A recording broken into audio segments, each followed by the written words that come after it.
تخيل لو قلتلك ان في وصفة سحرية بتجدد خلايا جسمك، بتحميك من الشيخوخة وبترفع مناعتك. ومش بس كده، دي كمان بتخليك تخس من غير حرمان وبتحسن من حالتك النفسية.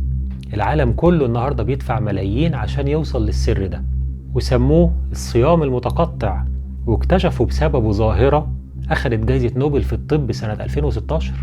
بس المفاجأة الحقيقية مش هنا.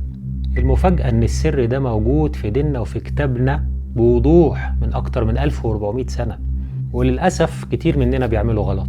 في فيديو النهاردة هنفك شفرة الصيام علميا ودينيا، وهقولك إزاي تضرب عصفورين بحجر: صحة حلوة في الدنيا وباب خاص بيك لوحدك في الآخرة. خليك معايا للآخر لأن في معلومة هتغير طريقة صيامك للأبد. في سنة 2016 العالم الياباني يوشينوري أوسومي أخذ جايزة نوبل لما اكتشف عملية اسمها أوتوفاجي أو الالتهام الذاتي. ببساطة، لما يتجوع جسمك لفترة محددة من 12 ل 16 ساعة، الجسم بيبدأ يدور على أي مصدر للطاقة. فبيعمل إيه؟ بيروح للخلايا المريضة والخلايا السرطانية والبروتينات التالفة وياكلها. بيعمل إعادة تدوير لنفسه. الغرب النهاردة بيعملوا الصيام المتقطع عشان يخسوا ويحافظوا على شبابهم. بيشربوا مية وقهوة بس بيمتنعوا عن الأكل.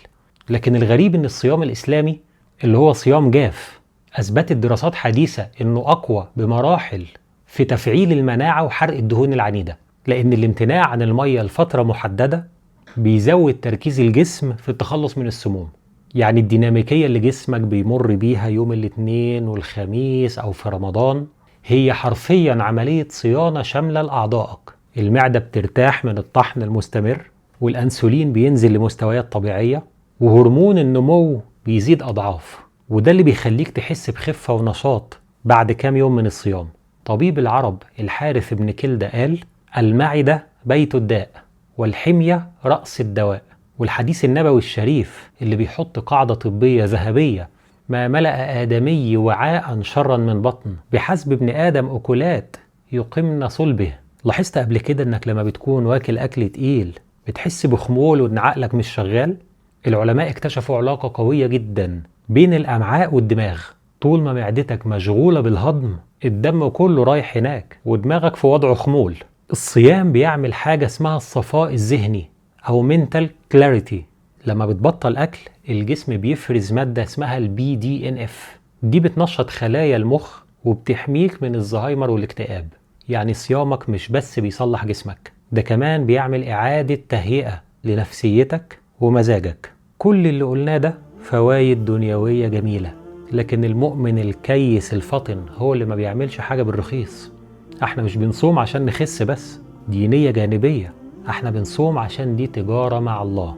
في الحديث القدسي الله عز وجل بيقول: كل عمل ابن آدم له إلا الصيام فهو لي وأنا أجزي به.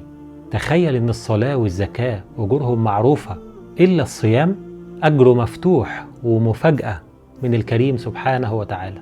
ويوم القيامة لما الناس تكون في حر وعطش، في باب في الجنة اسمه الريان لا يدخل منه إلا الصائمون. تخيل العطش اللي بتحس بيه في نهار الصيف الحر وانت صايم، ده تمن شربة ماء من يد النبي صلى الله عليه وسلم، وتمن دخولك الجنة من باب الريان. طيب، ازاي نحول العادة لعبادة ونستفيد صحيا ودينيا؟ أول شيء، جدد النية قبل ما تصوم عشان صحتك. انويها لله، سواء رمضان أو اثنين وخميس أو الأيام البيض. كده انت أخدت أجر الآخرة وصحة الدنيا جات لك مكافأة. تاني شيء، السحور والفطار. بلاش نضيع مجهود الصيام بوجبات دسمة وسكريات وقت الفطار. ابدأ بتمر ومية وطبق سلطة. طبق سنة النبي صلى الله عليه وسلم في ثلث للطعام. وثالث شيء وده مهم، الدعاء. فللصائم دعوة لا ترد، ما تنساش نفسك. ختاما، الصيام هو الهدية الربانية اللي بتعمل إعادة تأهيل لحياتنا كلها. هو مش مجرد جوع وعطش، هو فعلا تهذيب للنفس وعلاج للجسد. عايز أعرف منكم في التعليقات مين جرب يصوم صيام صحي وحس بفرق في تركيزه وفي نشاطه. ولو ناوي تبدأ صيام اثنين وخميس الأسبوع ده إن شاء الله، اكتب لنا تم عشان نشجع بعض. لو عجبك الفيديو حسيت إنه مفيد، ما تنساش تعمل لايك وتشترك في القناة وتشاركه مع أي حد عزيز عليك عشان تاخد ثواب نشر العلم. شكرا لكم واشوفكم الفيديو الجاي. سلام.